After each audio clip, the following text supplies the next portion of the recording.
నమస్తే అండి. ఎప్పటినుంచో మీతో కొన్ని విషయాలు షేర్ చేసుకోవాలనుకుంటున్నాను. కానీ ఎప్పటికప్పుడే అలా గడిచిపోతుంది. ఎలా అయినా సరే ఈ వీడియోలో చెప్పాల్సిందే అన్నట్టుగా ఈ వీడియోతో వచ్చేసానండి. ఈ వీడియోలో నేను చెప్పే విషయాలన్నీ మన లేడీస్‌కి ఎంతో కొంత మోటివేషన్‌గా ఉంటాయండి. అలాగే ఈ వీడియోలో నేను ఇంకో విషయం కూడా చెప్పాలనుకుంటున్నాను. అవన్నీ కూడా ఈ వీడియోలో మీతో పంచుకోబోతున్నానండి.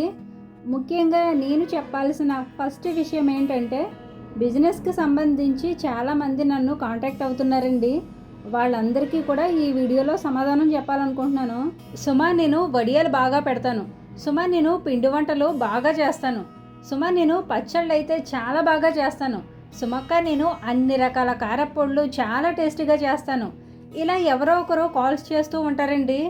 అంటే వీళ్ళంతా నాకు కొంచెం తక్కువ ప్రైస్కి ఇస్తారు. వాటిలో నేను ఎంతో కొంత ప్రాఫిట్ వేసుకొని సేల్ చేసుకోవాలన్నమాట. ఇంతమంది కాల్స్ చేసినా ఒక్కరికి కూడా నేను యాక్సెప్ట్ చేయలేదండి.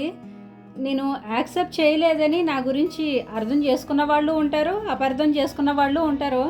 అసలు నేను ఎందుకు యాక్సెప్ట్ చేయలేదో రీజన్ చెప్తానండి. దాన్ని బట్టి నా నిర్ణయం రైటో రాంగో మీరే చెప్పండి. మీలో చాలామంది నాకంటే బాగా అన్ని రకాల వంటలు చేసేవాళ్ళు, మంచి టాలెంట్ ఉన్నోళ్ళు ఉంటారు. నిజానికి నాకంటే బాగా మీరే చేయొచ్చు. కానీ వద్దు అని చెప్పడానికి కారణాలు చాలానే ఉన్నాయండి. ఫస్ట్ కారణం వచ్చేసి, నేను చేసేది ఆన్లైన్ ఫుడ్ బిజినెస్ అండి. ప్రతి ప్రోడక్ట్ని ఎలా తయారు చేస్తానో స్టార్టింగ్ నుండి ఎండింగ్ వరకు మొత్తం చూపిస్తాను. నేను వీడియోలో ప్రతిదీ క్లారిటీగా చూపిస్తాను కాబట్టి చూసిన వాళ్ళు నచ్చితే ఆర్డర్ చేస్తారు, లేదంటే లేదు. నేను తయారు చేసే విధానంలో 100% పరిశుభ్రతను పాటిస్తాను. నా బిజినెస్ గ్రోత్ అవ్వడానికి మెయిన్ రీజన్ నేను తయారు చేసే విధానమే కాబట్టి నాపై పూర్తి నమ్మకంతో ఆర్డర్ చేస్తారు. బిజినెస్కి సంబంధించి ప్రతిదీ స్వయంగా దగ్గరుండి నా చేతులతో నేనే చేస్తాను కాబట్టి నాకు ఎలాంటి భయం ఉండదు. అలాగే బిజినెస్ మొత్తం నేనే చూసుకుంటాను. మా వారు రా మెటీరియల్ తేవడం, పార్సిల్స్ డిస్పాచ్ చేసే వరకే మా వారు చూసుకుంటారు. మిగతా ప్రాసెస్ అంతా నేనే చూసుకోవాలి. ఒక పని చేయించాలంటే వర్కర్స్ని పెట్టుకోవడం, వాళ్ళ దగ్గర ఉండి ఇది ఇలా చేయండి, అది ఎలా చేయండి అని మొత్తం నేనే చూసుకోవాలి. నేను తయారు చేసిన ప్రోడక్ట్స్కి సంబంధించి ఏమైనా పొరపాటు జరిగిందనుకోండి, దానిపై బాధ్యత వహించాలన్నా, బరువు మోయాలన్నా నా ప్రోడక్ట్ కాబట్టి, నేనే తయారు చేస్తాను కాబట్టి దానికి నేను జవాబుదారీగా ఉంటాను. ఒకవేళ పొరపాటుగా వేరే వాళ్ళు తయారు చేసి ఇచ్చిన ప్రోడక్ట్ ఏదైనా తేడాగా ఉందని కస్టమర్ నుంచి కంప్లైంట్ వచ్చిందనుకోండి, దానికి కూడా నేనే బాధ్యత వహించాల్సి ఉంటుంది. నేను మాత్రమే మంచిగా చేస్తాను, మిగతా వాళ్ళంతా సరిగా చేయరని నేను చెప్పట్లేదండి. నాకు నా ప్రోడక్ట్స్ మార్కెటింగ్ చేసుకోవడానికే నాకు టైం ఉండట్లేదు.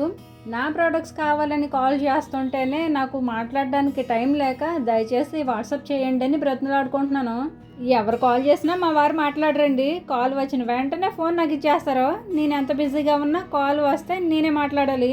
మీకు సింపుల్గా చెప్పాలంటే, బిజినెస్కి సంబంధించి కర్త కర్మ క్రియ అన్నీ నేనేనండి. కాల్స్ వచ్చినా నేనే చూసుకోవాలి, ఆర్డర్స్ వచ్చినా నేనే బుక్ చేసుకోవాలి, కస్టమర్స్కి ట్రాకింగ్ పెట్టాలన్నా నేనే పెట్టుకోవాలి, అడ్రస్లు పెట్టాలన్నా నేనే పెట్టుకోవాలి. పార్సిల్స్ కొరియర్ చేసిన తర్వాత పార్సిల్ డెలివరీ అవ్వకుండా ఏదైనా ఇష్యూ వచ్చిందనుకోండి, దాన్ని సాల్వ్ చేసుకోవాలన్నా నేనే చూసుకోవాలి. ఇంట్లో ఉండే ఆడవాళ్ళకైనా, బయటకు వెళ్ళి వర్క్ చేసే ఆడవాళ్ళకైనా ఇంట్లో ఎంత పని ఉంటుందో ఆ పని అంతా చేసుకుంటూ, ఇల్లు చక్కబెట్టుకుంటూ, ఇంట్లో వాళ్ళని చూసుకుంటూ, ఇంకోవైపు సంసార బాధ్యతల్ని కూడా చూసుకుంటూ, మరోవైపు బిజినెస్ని చూసుకుంటూ క్షణం ఖాళీ లేకుండా ఉన్న నేను అత్యాసపడి ఓకే చెప్పానే అనుకోండి, రోజు మొత్తం సగం టైం ఫోన్లు మాట్లాడడానికే సరిపోతుంది. ఎందుకంటే అప్పడాల కోసం ఒకరు ఫోన్ చేస్తారో, వడియాల కోసం ఇంకొకరు ఫోన్ చేస్తారో. నాకున్న టైం చాలా తక్కువండి. ఇంట్లో పని అయ్యేసరికి మధ్యాహ్నం 11, 12 అవుతుంది. ఆ తర్వాత మళ్ళీ నేను వీడియోస్ కూడా చేసుకోవాలి. మెయిన్ మనకి యూట్యూబే కాబట్టి దీన్ని కూడా ప్రేమగా చూసుకోవాలి. ఎందుకంటే ఎక్కడో కొండ ప్రాంతాల్లో పుట్టి పెరిగిన నేను ఈ ప్రపంచానికి తెలిసేలా చేసి నన్ను మీ అందరికీ పరిచయం చేసింది, నాకు మంచి గుర్తింపును తెచ్చింది. 50,000కు పైగా నా కష్టాలు నా ఇష్టాలు విని నన్ను ఫాలో చేశారు. దానివల్ల నేను యూట్యూబ్ ప్లాట్ఫామ్లో ఎంతో కొంత సంపాదించుకోగలుగుతున్నాను.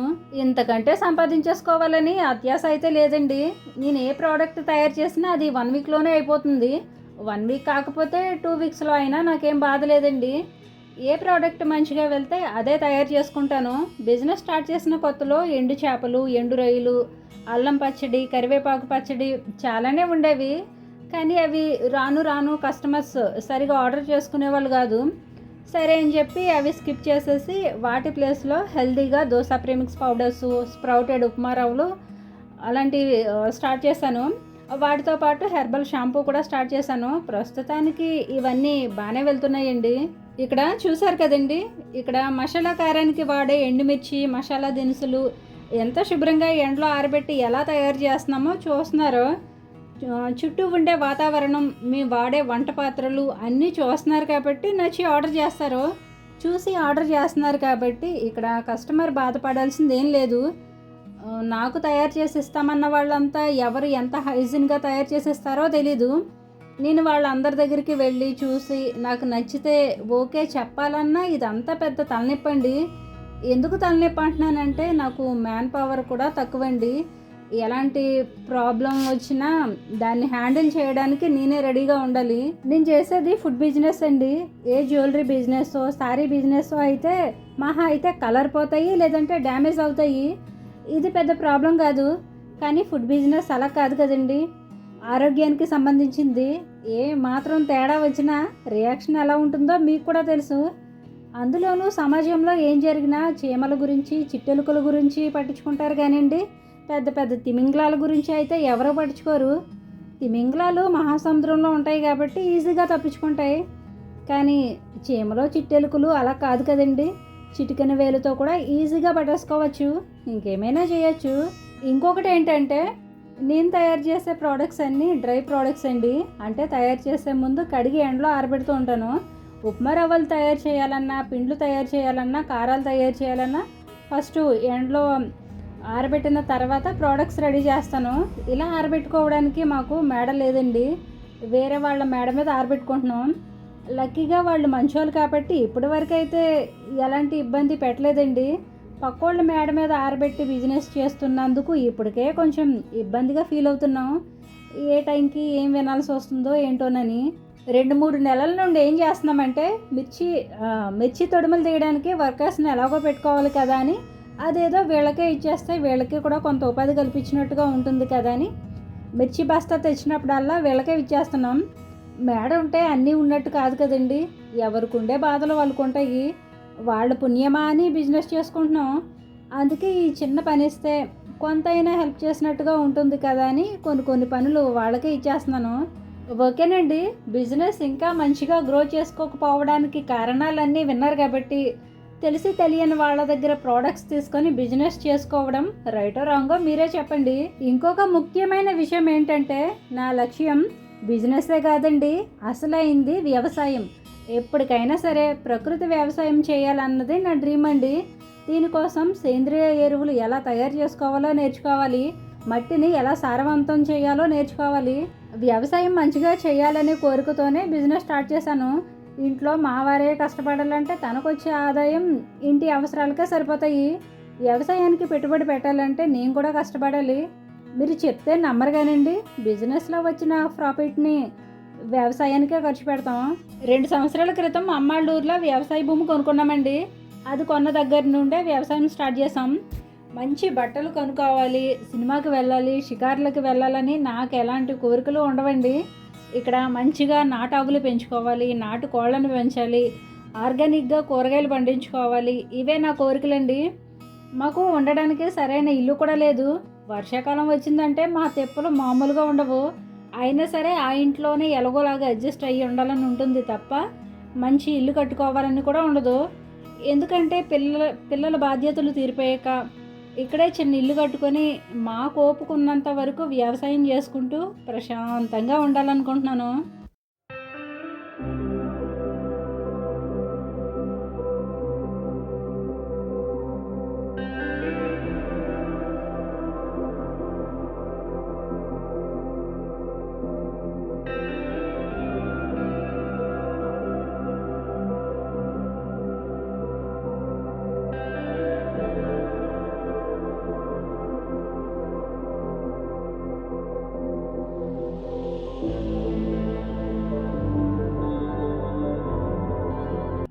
మనం ఏ పనైనా చేయాలనుకున్నప్పుడు ఒకటి గుర్తుపెట్టుకోవాలి, మనమున్న స్థాయి ఏంటి, మన పరిస్థితి ఏంటి, మనకున్న అవకాశాలు ఏంటి, చేయడానికి మనకి ఇంట్రెస్ట్ ఉందా లేదా. డబ్బు మనకి అవసరమేనండి, కష్టపడాలి, కానీ మొయ్యలేనన్ని బరువుల్ని నెత్తి మీద వేసుకోకూడదు. ఏదైనా సరే నేను చేయగలను అనుకుంటేనే స్టార్ట్ చేయాలి. పక్క వాళ్ళ మీద ఆధారపడితే మనం ఎంత ప్రయత్నించినా మనం అనుకున్నది ఎప్పటికీ సాధించలేము. మీరు ఎప్పుడైనా విన్నారో లేదో కానివ్వండి, మన పెద్దోళ్ళు ఓ మాట అనేవాళ్ళు. అదేంటంటే నేల మీద ఉన్నది నెత్తి మీద పాముకోవడమని. అంటే లేని కష్టాలని నెత్తి మీద వేసుకోవడం అన్నమాట. ఓకేనండి, ఈ వీడియోలో ఇంకా ఎన్నో విషయాలు చెప్పాలనుకున్నాను, కానీ ఈ విషయం చెప్పడానికే 10 నిమిషాలు దాటిపోయింది. మన లేడీస్కి మంచి బూస్ట్ ఇచ్చే విషయాలెన్నో నెక్స్ట్ వీడియోలో షేర్ చేస్తాను. బిజినెస్ వేరే వాళ్ళతో కలిసి పని చేయడానికి ఎందుకు ఇష్టం లేదో చెప్పాను కదండి. నా పరిస్థితిని దృష్టిలో పెట్టుకొని కాల్ చేసి కాంటాక్ట్ అయినా, ఇంటికి వచ్చి మాట్లాడినా ఇగ్నోర్ చేశాను. ఈ విషయంలో నా ఆలోచన విధానం రైటో రాంగో మీకు ఎలా అనిపించిందో మీ అభిప్రాయాన్ని కామెంట్ చేసి, మీకు ఈ వీడియో నచ్చితే తప్పకుండా లైక్ చేయండి. మరో మంచి వీడియోతో మళ్ళీ వస్తాను. ఉంటానండి. నమస్తే.